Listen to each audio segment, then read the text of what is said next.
చిలుకలూరుపేట అని కూడా ఒకటి రాశాడు. దేవుడు అతనికి కూడా ఒక పాట ఇచ్చాడు. నాకు తెలిసిన పాస్టర్ ఒక ఆయన ఉన్నాడు చిలుకలూరుపేట. అతను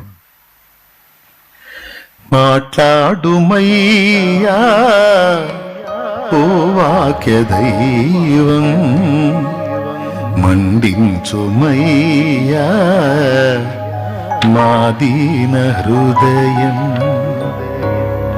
మాట్లాడుమయ్యా ఓ వాక్య దైవం, మండించుమయ్యా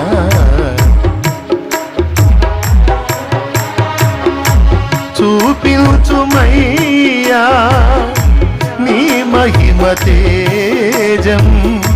చూపించుమయ్యా నీ మహిమ తేజం. తొలగించుమయ్యా మా పాప నైజం. తొలగించుమయ్యా మా పాత నైజం. మాట్లాడుమయ్యా